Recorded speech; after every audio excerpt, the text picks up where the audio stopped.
Piracy. How to police pirated media on the internet. The sequel to the blockbuster Sherlock Holmes officially opens in theaters across the country tomorrow, but it may also be found in pirated versions online. Record labels say internet companies should be liable when customers download pirated music. Billion-dollar case over online piracy today. The case could determine whether internet providers can be held financially liable if they fail to cut internet access to accounts suspected of piracy. Personally, I've done this for many years, okay? I'm no stranger to piracy, okay? I have uTorrent on my computer right now.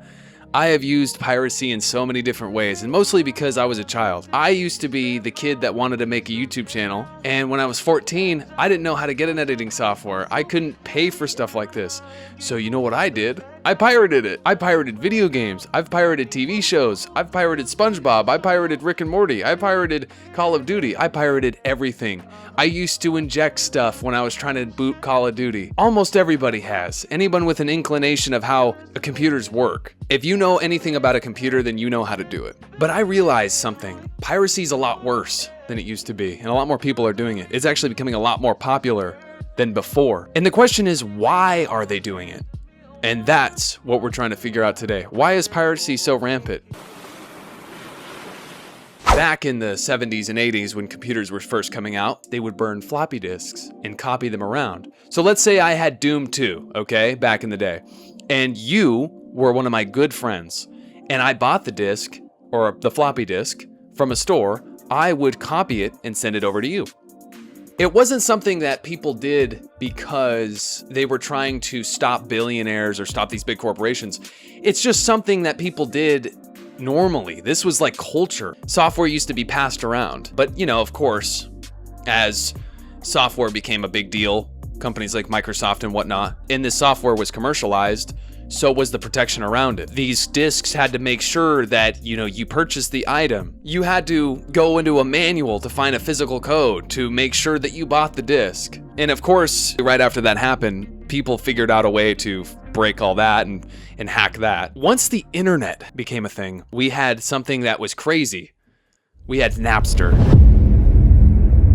Napster made sharing music really simple. The way that music used to be bought, you would basically go to iTunes or go to a store and of course purchase a CD, a cassette tape, and whatever. And in fact, one of the funniest things was, if you think about it, let's say you were living in the 80s, you had to buy a record for your record player at home, then you had to buy the same album in a cassette tape because of course you want to play it in your car.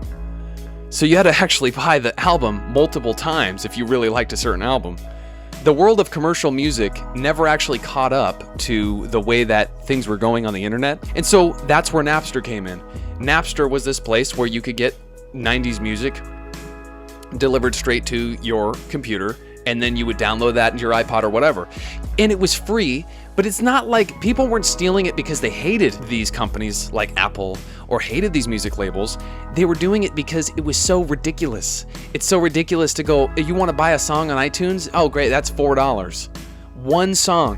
A whole album's $25. Let's say you want to buy Thriller, right?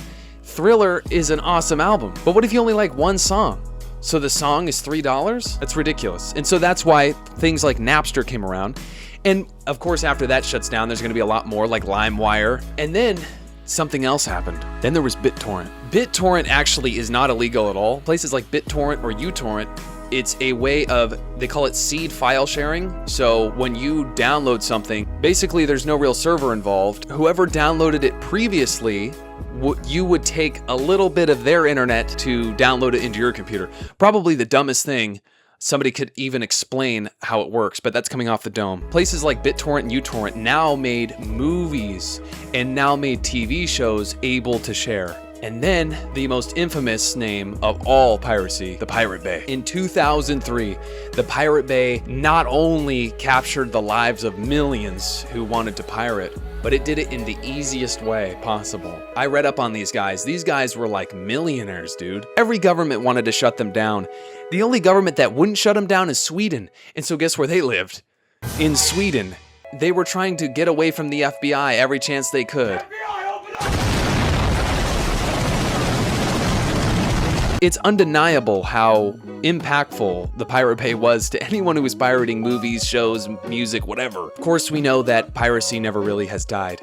But finally, in the early 2010s, there was a reason to not pirate movies and music because we just came out with Spotify and Netflix. Of course, Netflix, when it first started, in fact, funny enough, I actually remember this. My dad and I would sit there, and it was probably about 2008. There's this new website called Netflix, and you can send a CD to our house and watch stuff. We watched Tron, the first one, like the old one, using that method. We just thought, well, we don't need to go to Blockbuster. We could just use Netflix. But eventually that changed. And then for just, what, $7 a month or whatever it was, for like $7 a month, you could watch anything. Any show you could basically possibly imagine. In fact, Netflix had the entire world by its balls. They had every freaking show that you could have possibly imagined. They had everything. And just like that, so did Spotify. Spotify, now you can listen to anything you want for like $6 a month, of course, at the time. But it was amazing. And it was just like what the almighty, if you're a gamer, the almighty Gabe Newell said. Gabe Newell is the CEO of Steam. He's probably one of the coolest billionaires that exists because he's a chill guy, and we like that. If you play any video games on PC, you know exactly what I'm talking about. Steam had come out. It came out in like the late 90s or 2000. Steam, or Gabe Newell, was concerned about how people would receive this. Because what's the point of having Steam when you can just buy stuff from a store? Because again, back then, that's how people bought video games. That's how people bought PC games even. We always download games from Steam or download video games on a computer. We don't ever buy a game for a computer. Like, we don't buy a CD, buy a disc from a store. Gabe Newell changed everything. He realized, like, okay, people pirate because there's no service. In fact, I'll even quote him. He believed in service, quality over price. We think there is a fundamental misconception about piracy. Piracy is almost always a service problem, not a piracy problem. If a pirate offers a product anywhere in the world, 24/7, purchasable from the convenience of your personal computer, and the legal provider says the product is region locked, will come to your country 3 months after US release, and can only be purchased at a brick and mortar store, then the pirate service is more valuable. He's mostly killed piracy on PC because he understands what service and quality means. Piracy isn't just about, oh, I'm broke. Piracy is our rebellion to what a lot of these big companies do to us. When you go to Steam and you see a game that's $4 and it's a game that you wanted, came out a couple years ago, and it's right now it's $5.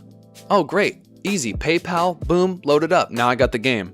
That's a lot easier than pirating. But the way that it is now, with everything that we know about, games have DRM, video games have to always be online. It's just like when Microsoft did this back in the Xbox. It's funny enough, the Switch 2 did almost the same thing as the Xbox did. It's almost like we had a deja vu moment. It's called Xbox 360. Right. So stick with 360. That's your message if you don't like it? If you have zero access to the internet, that is an offline device. I mean, seriously. Your game always had to be online and everything. There's all kinds of new restrictions with video games or with movies or with music, and it's ridiculous. We have Netflix, Hulu, Disney Plus, HBO Max, Amazon Prime, Apple TV, Paramount Plus. You see what the damn problem is? I have to pay for 10 services in order to get what I used to get on Netflix by itself. Even if you purchase all that stuff, you might not even have access to everything because there's ESPN. Plus that you have to get this certain weird subscription for, or then if you want to get this certain game or this certain show, just this one show, you got to get the upgraded thing. And it's so confusing now. Licenses will expire. The Office had expired on Netflix, and Peacock paid like, oh my gosh, it was in the hundreds of millions. It was in the hundreds of millions, and Netflix couldn't afford it. It just couldn't afford to keep The Office on air, and they lost it to Peacock. And so, piracy looks more attractive again. It looks a lot more fun to do this. In fact, I've done it too. What's the point of buying something for one show when you can just go to a certain website and go watch the damn thing yourself? I'm not saying don't give them money. If you like a certain show or if you want to watch a certain movie,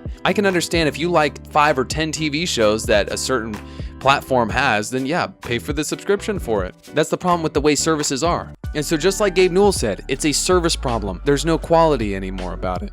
Just like it was back in the day. And that's the issues that we're having. Piracy is a reaction to how expensive something is, the accessibility of something, or to control us in some way. It's the reason why some of us keep our movies and TV shows on DVDs, and some of us keep our music on vinyl. Because whatever happens when we lose that subscription? It's just like Game Pass. Microsoft has been doing a lot of no-nos recently. and had upped the price even just last year to like $30-something for Game Pass, you don't get to own any of the games. So even though I own Game Pass, I still play games on Steam more than I play games on Game Pass. What is even the damn point when I don't own anything, and then if I lose my subscription to that, I don't get to keep the game? That's not how that works. I just get the opportunity to play the game. And everything in this world is becoming a service. And it's getting so ridiculous. I know we're getting off topic, but it's getting so ridiculous that even cars are doing it. Cars are like, oh, for $20 a month, we're gonna make your car a little faster. Bro, what? Piracy is a reaction of what these companies are doing to us. It's not that piracy will, one day never exist. It'll always exist because there are people who are in poorer countries. There are people who are broke. There was me back in high school when I had no money. There's always gonna be a reason to pirate. And just recently, pirating websites have gotten more views than every single streaming service that's out there. As I was saying, more streaming services, the accessibility's harder, it's confusing. I mean, you even have to look up on Google, like, hey, so what is this show on? And then it shows you, and then you go and try to find it, and it's not on that damn thing. And so people don't want to just break the rules. We just want an easier way to use a product or a service. That's all it is. These streaming services are completely anti-consumer. The difference between these streaming services like Netflix, Hulu, Paramount Plus, the difference between them and music services, streaming services like Spotify, YouTube Music, Apple Music, the difference is you can mostly find the same thing. If it's mainstream enough, Apple Music and Spotify are gonna have the same damn song. But that's not how it works on Netflix and Hulu. You have to choose like you're 12 years old in a courtroom and the judge asks you, do you want To live with your mom or your dad. And so is it really a problem? Is piracy really an issue? I don't really think so. I think it's just a signal of what we should be doing when big companies do this to us. Is it illegal? Sure. But these practices are completely anti-consumer. Nobody wants to sit down after a long, stressful day and go on and try to watch something and it doesn't exist and they have to go buy this new damn product. I'll tell you this, I've had Hulu for like 6 months, given them like $140 and I've watched 3 episodes. And the most unfortunate thing about all of this is that instead of these companies seeing this and reeling it back and relaxing on some of these restrictions, they crack down even harder than they were before. Video games, DRM is insane. And I know Valorant's kind of an older game at this point, but the fact that their anti-cheat and DRM tool is always on your computer all the time is weird. So we have to deal with all this anti-cheat because other people cheat. We have to deal with all this DRM. It's like, why wouldn't I pirate when the people who don't pirate get a worse product and a worse service than the people who do pirate? There are a lot of games that if you pirate it, you just have to click the injection software one time, boom, you get the entire video game. All up to you.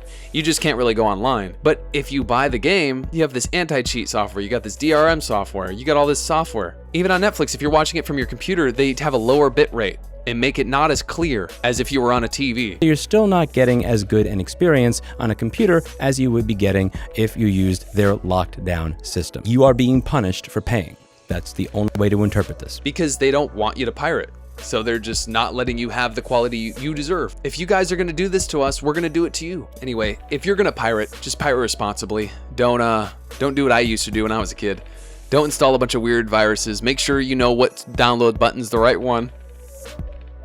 I'll see you guys later, and you gotta watch this video right here. You better watch it, or else. I'm serious. You might end up with Donald Trump will be in your room at 2 a.m. talking about the war in Iran. So you better watch it.